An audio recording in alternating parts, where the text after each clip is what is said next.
Good Thursday morning, and thanks for joining us from the Ohio AgNet, the voice you know with the news you trust studio, sponsored by BASF and Zidua, the most trusted name in herbicides, providing Ohio's soybean and corn acres with up to 2 weeks more residual activity and broad-spectrum weed control. I'm Dusty Sonnenberg reporting. Well, under clearing skies, we've got 51 degrees on the barn thermometer. Our chances of precipitation are going down a little bit, and it looks like we could get up into the 70s today. This quick programming note, be sure to tune in on Monday during midday as we'll be catching up with the folks at the Ohio Corn and Wheat Growers Association, talking about the great work being done to represent Ohio's grain farmers at the state and national level. Well, let's check in now on our weekly update from the Ohio Soybean Council. Joining me today is Jim Sutter. Jim is CEO of the U.S. Soy Export Council. USEC is funded by your soybean checkoff as well as the Foreign Ag Service and some matching funds from industry. Jim, let's talk about some successes by the organization. I guess other things that we're really focused on, and I'm very excited about, are the continued talk about the value of U.S. soy and the continued work we do to demonstrate that value.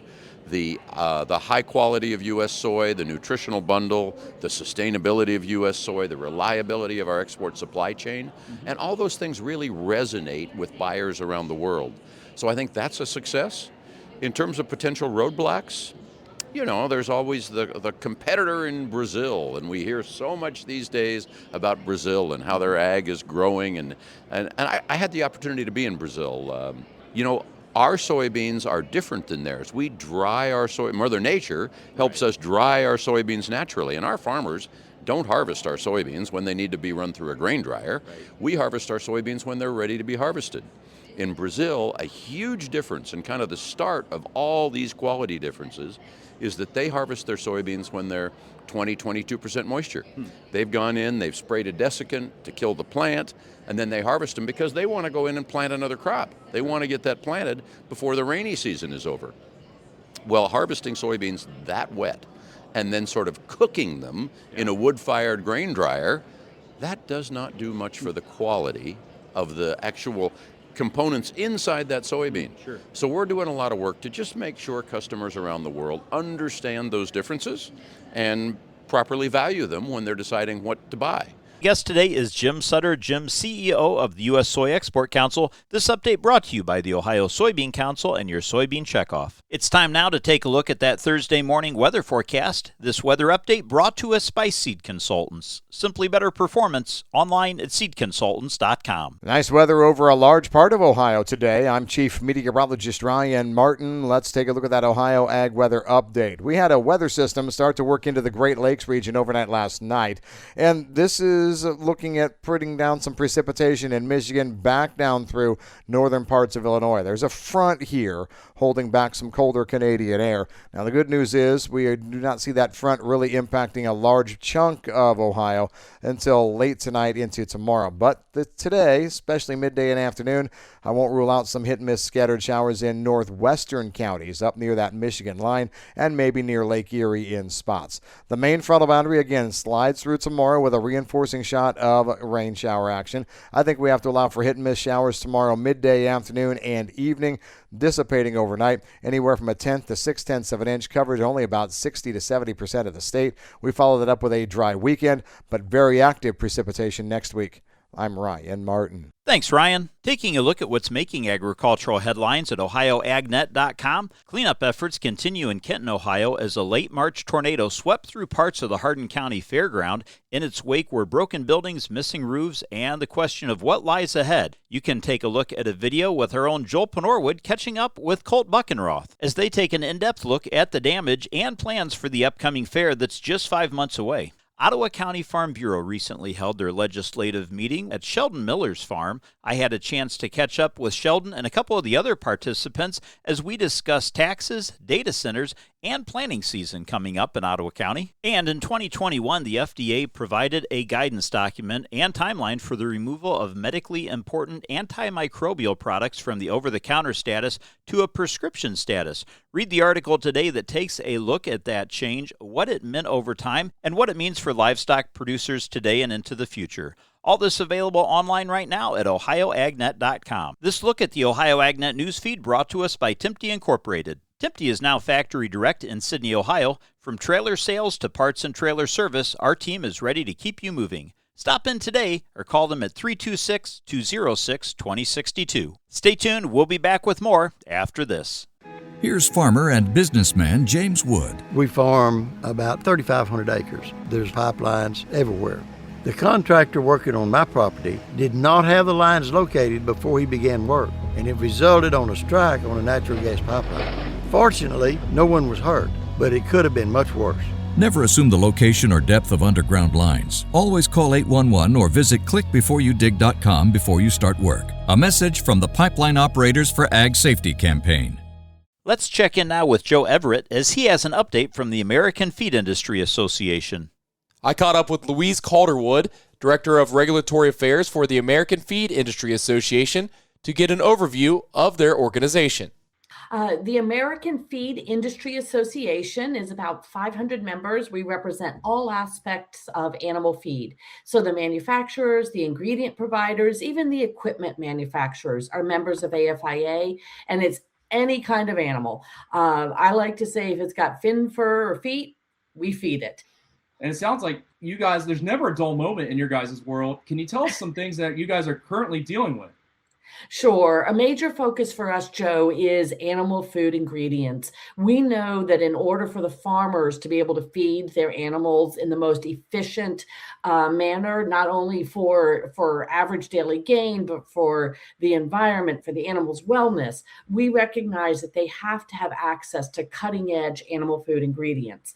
And unfortunately, the U.S. system for reviewing and entering animal food ingredients into the marketplace hasn't kept up with the modernization of what we're doing in the way of producing these ingredients.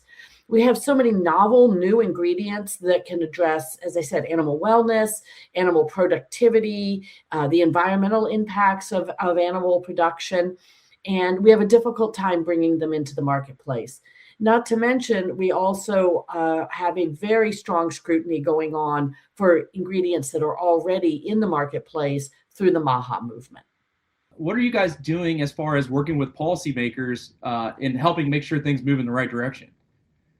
Sure. The first thing we're doing is creating an awareness of how different the review process is for products that are generally recognized as safe for animal food versus human food.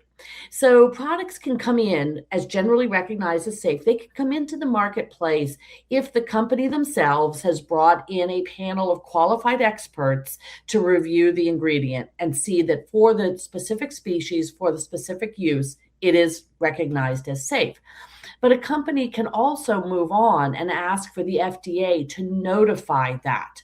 So the FDA reviews the data, the exact same data that the company has already reviewed, and they will issue a no questions letter. We've reviewed the data. We have no questions. They are not approving the ingredient. They're saying we have no questions about the ingredient. On the human side, there are over 1,200 human food ingredients that have received a no questions letter. On the animal side, we have less than 40 ingredients. And this is since 1998 when these ingredients, when the process of having the FDA review the dossiers first came into place. So right there, that gives you an idea that while the pathway exists for animal food, it doesn't work for animal food. So that's a very specific example. We've submitted input into FDA of changes that we think should happen for how the FDA goes about that review process, keeping an absolutely targeted sight on the safety of that food, of that ingredient. That's never the question. It is what is the review process. We feel we've made some changes, we've made some progress with that. FDA has certainly heard what we've had to say, but that's just a very specific example of how we engage with FDA on behalf of animal food ingredients. Look forward to hearing all the great work you're doing here in the future. Thank you for your time today. All right. Thank you, Joe. We turned from feed to poultry as Allison Kinney has an update on a recent donation by Cooper Farms and Weaver Eggs. Cooper Farms and Weaver Eggs each donated 108,000 eggs to Greater Cleveland Food Bank as part of the American Egg Drive, a nationwide effort bringing egg farmers together to support communities ahead of Easter and Passover, in one of the largest egg donation efforts ever. The donation will provide fresh, nutritious, high-quality protein to individuals and families across the Northeast Ohio region.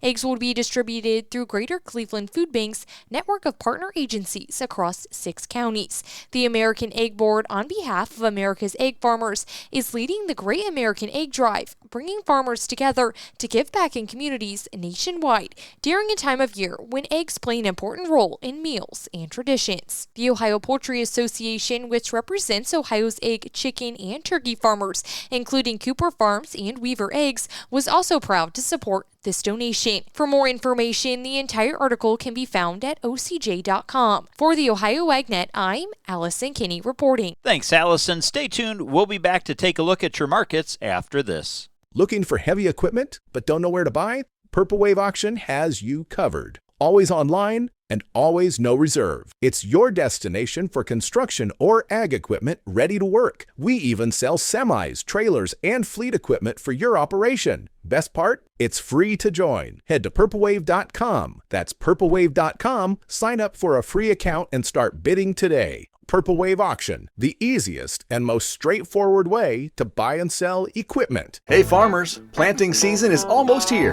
and Ohio AgNet wants to bring lunch to your farm. Our Feeding Farmers contest is going statewide, and we'll soon be picking farms across Ohio to receive a visit from the Ohio AgNet and free lunch for your farm family and crew. If you'd like us to stop by, get signed up today. Just visit ohioagnet.com/feedingfarmers to enter. Feeding Farmers is brought to you by Ag Revolution, Paradise Energy Solutions, and the Ohio AgNet. The voice you know with the news you trust. Thanks, Ty. Let's take a look at some of the things impacting the livestock industry. Most cow-calf producers were not able to sell their calves last week as it's just too early for spring calvers to do so. However, the recent rally should open everyone's eyes to the importance of being ready when opportunities come about. Now, for most of the industry, marketing calves over the course of the last 2 weeks was not a true option, as most spring-born calves are too young to be weaned and sold, and countryside contracts are just not being offered yet. But the market's upward surge should have all of us refining our marketing strategies for the year so that we can be ready to capitalize when that opportunity arises. Let's take a look at what's impacting the grain markets. Today's market analysis is brought to you by the Louis Dreyfus Company. Excited to bring a brand new soybean crush facility to Upper Sandusky, Ohio. Learn more about marketing your soybeans with LDC at 574-566-2113. Grain markets finished mixed yesterday. The big headline was in the energy markets as crude oil reset back lower significantly after President Trump announced a 2-week, what he called a double-edged ceasefire, and this is due to Iran agreeing to open up the Strait of Hormuz. So energy can move, oil can move again through the Strait of Hormuz. Shipping is underway, or will be rather soon. Now, that hit the ag markets in soybean oil. It was down over 200 points, 200 to 230 from May through September, but it did not hit the entirety of the soy complex. Meal was up, beans were up, corn was down a little bit, but there's just not much of a story there. The big change in wheat markets was mostly due to weather, and now with the shipping kind of resuming in the Middle East areas, wheat can flow more easily in the Middle East. I'm Ryan Martin. Thanks, Ryan. Let's take a look now at how your markets closed yesterday. This recap brought to us by Seed Consultants. Simply better performance online at seedconsultants.com. Well, May corn closed down a penny and 3/4 a bushel at $4.47 1/4 cents. July finished down 2 cents at $4.58. May soybeans closed the day up 3 3/4 cents at $11.62, with July beans up 3 1/2 cents at $11.78 per bushel. But May Kansas City wheat closed the day down 12 1/4 cents at $5.95 1/4. May Chicago wheat was down 17 3/4 cents at $5.80 1/4, and May Minneapolis wheat ended the day down 17 cents at $6.24. Turning now to the overnight trade, May corn is up a penny at $4.48 1/4 cents. December new crop corn is up a 1/4 penny at $4.76 1/4. May soybeans unchanged at $11.62, with November new crop beans also unchanged at $11.52, and wheat for July currently trading 3 cents higher at $5.94 1/4 cents. In livestock, April live cattle closed the day up 80 cents at $249 even. June cattle were up 12.5 cents at $245.92.5. April lean hogs ended the day 57.5 cents lower at $90.20, with May hogs down $2.02.5 at $96.37.5. Thanks for joining us and have a great day, everyone. This is the Ohio AgNet.